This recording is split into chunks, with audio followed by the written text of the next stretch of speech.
وہ ایک عجیب سی رات تھی۔ مجھے سمجھ نہیں آ رہا تھا میں کیا کروں کیا نہ کروں۔ شادی کی پہلی رات تھی اور دلہن بنی بیٹی میری بیوی نے کہا، خبردار مجھے ہاتھ مت لگانا، میں کسی اور سے محبت کرتی ہوں۔ یہ زبردستی کی شادی ہوئی ہے اور یاد رکھو تم کچھ بھی کر لو میری محبت نہ حاصل کر پاؤ گے، نہ میں تمہیں چاہوں گی۔ اس کی آنکھوں میں آنسو تھے۔ میں حیران و پریشان پاگلوں کی طرح اسے دیکھنے لگا اور سوچنے لگا کہ یہ کیا ہو گیا ہے۔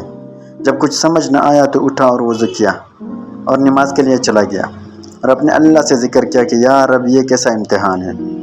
معاشرے کا ڈر، خاندان والوں کا ڈر، میں ایک مڈل کلاس فیملی سے تعلق رکھتا ہوں اور اسی اونچ نیچ پر ہمارے ہاں عزت کا جلوس نکل جاتا۔ مختلف سوچیں آ جا رہی تھی کہ اگر یہ صبح گھر گئی اور واپس نہ آئی تو میری عزت کا کیا ہوگا؟ کیا پتہ یہ اپنے گھر میں یہی نہ کہہ دے کہ یہ نامرد ہے، اس سے شادی ختم کروا دوں۔ میں نے اس سے بات کرنا چاہی مگر دل نے نہیں مانا میرا کہ اس کی منت کروں۔ میں سو گیا۔ اگر اسے کسی اور سے محبت تھی تو نکاح کے لیے ہاں ہی نہ کرتی یا مجھے ہی بتا دیتی، اس سے رشتہ ختم کر دیتا۔ میری زندگی خراب تو نہ ہوتی۔ میں شادی پر ساری جمع پونجی لگا چکا تھا۔ صبح وہ اپنے گھر چلی گئی، کوئی بات نہیں ہوئی۔ 3 دن تک کوئی ہلچل نہیں ہوئی۔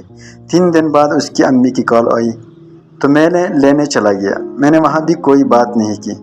وہ رات کو فون پر کسی سے باتیں کرتی تھی، میں نے پوچھا تک نہیں۔ میں نے اس سارے وقت میں بس ایک بار پوچھا تھا کہ طلاق چاہیے، اس نے کہا نہیں۔ اس کا فن پر جو عشق تھا اس کا مجھے کوئی مطلب نہیں تھا۔ 7 ماہ ایسے ہی گزر گئے۔ ایک دن اس نے پوچھا ایک بات پوچھوں؟ میں نے کہا پوچھ لو۔ اس نے کہا کیا آپ کو مجھے دیکھ کر طلب نہیں ہوتی؟ میں نے کہا 25 سال کنٹرول رکھا تو تجھے کیا لگتا اب نہیں رکھ سکتا؟ مگر آج بات کچھ اور تھی۔ میرے دوست نے مجھ سے کہا کہ تمہاری بیوی کسی اور کے مرد کے ساتھ کسی ہوٹل میں بیٹھی تھی۔